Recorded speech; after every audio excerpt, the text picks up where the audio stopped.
빈곤대국 일본 너무 높은 빈곤율, 빈곤자 늘어난 이유, 일본 뉴스. G7 선진경제대국이라는 일본의 상대적 빈곤율은 후생노동성이 2023년 7월 4일 발표한 2022년 국민생활 기초조사에서 15.4%로 나타났습니다. G7 국가 중에서는 가장 높은 빈곤율이며 미국은 2021년 기준 15.1%, 한국 15.1%로 같이 몰려다니는 3개국이 높은 빈곤율을 자랑합니다. 이와 비교되는 복지사회 국가인 유럽은 대체로 10%대 미만의 낮은 수준입니다.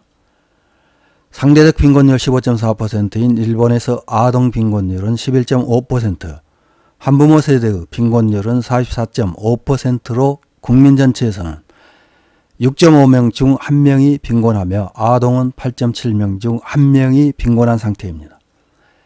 빈곤율은 상대적 빈곤율과 절대적 빈곤율로 나누어 비교합니다.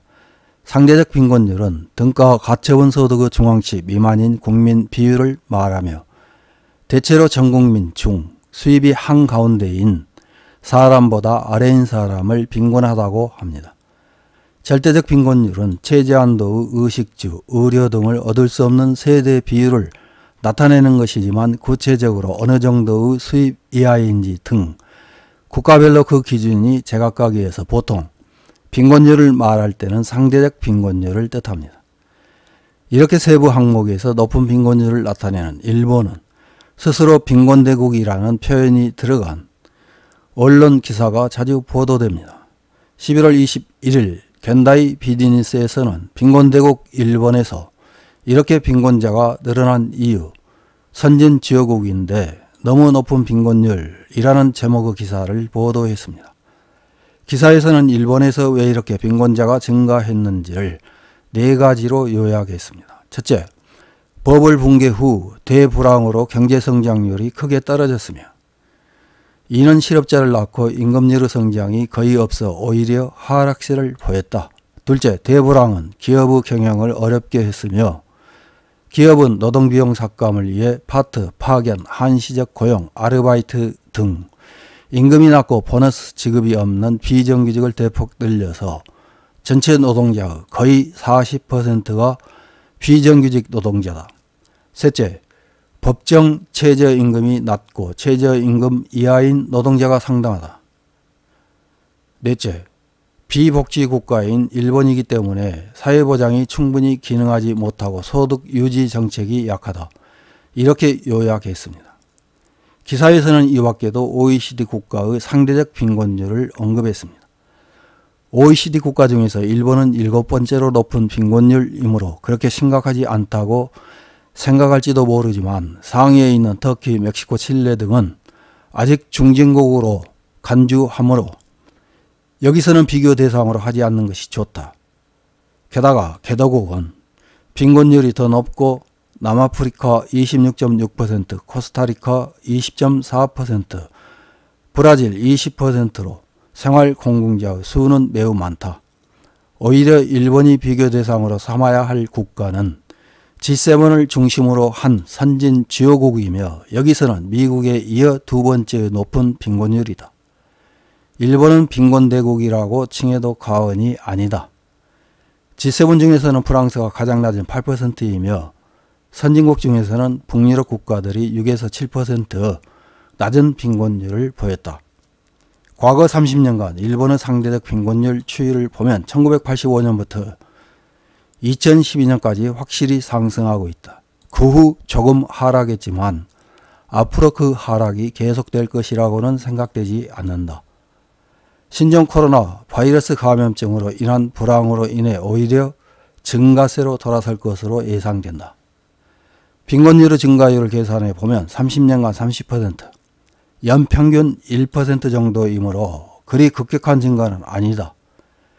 그러나 증가율의 대소보다 높은 수준에 주목해야 하며 국제적으로도 15에서 16% 수준은 비정상적으로 높다고 봐야 한다. 굳이 말하면 빈곤자 제로의 세계가 이상적이기 때문이다. 이런 기사에 달린 일본 네티즌들의 댓글 몇 개를 확인해보고 마치겠습니다. 첫 번째 댓글입니다. 수십 년 전에는 중국이나 한국 및 개도국이 일본보다 가난했다. 그러나 지금 그 나라들의 경제 발전은 현저하다. 특히 중국은 일본을 앞질렀다. 확실히 말할 수 있는 것은 일본 정부는 그 나라들의 많은 원조를 해왔지만 정작 일본 국민에게는 세금 등 돈을 착취하는 데 중점을 뒀다. 그래서 빈곤대국 일본으로 만든 일본 정부 책임은 막중하다. 다음 댓글입니다. 발전성이 없는 노인에게 계속 투자한 결과입니다.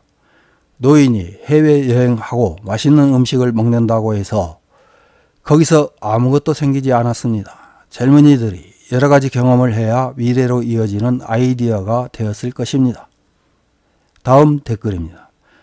선진국이기 때문에 일할 수 없는 사람, 일하지 않는 사람은 나올 것이라고 생각합니다. 나도 한번 수입이 끊긴 적이 있지만 일본은 수입이 적은 분에 대한 지원이나 우대는 상당히 많은 것 같은 생각이 든다. 게다가 옛날처럼 보기에도 초라한 분들은 보이지 않고 노숙자도 깨끗하게 하고 있다. 다음 댓글입니다. 결국 자민당의 악정이 가져온 결과다. 특히 심해진 것은 고이즈미, 타케나카의 신자유주의, 그 이후 비정규직이 증가해 임금은 점점 하락, 단순 노동자가 집을 갖거나 아이를 양육하기 어려워졌다. 그 이전에는 노동자 가정에서도 나름대로 생활이 이루어졌던 것이다. 기시다 정권뿐만 아니라 자공 연립 정권을 무너뜨리지 않으면 일본은 나아지지 않는다. 다음 댓글입니다. 생산성이 낮은 기업이 도태되지 않고 살아남은 것이 주된 이유일 것이다. 이런 기업은 최저임금에 가까운 임금밖에 지불할 수 없다. 최근 정부가 전직을 권유하고 있지만 약소기업의 도태도 필요하다. 다음 댓글입니다. 검색해보니 비정규직 노동자 비율 비교라는 데이터가 있다. 일본 39.8%, 독일 13%, 영국 6.4%, 프랑스 15.8%. 일본은 비정규직 노동자들이 이렇게 많다. 일본의 경우는 대부분이 저임금으로 연수입 200만 엔 미만인 근로자가 1000만 명을 넘는 셈이다. 이상입니다.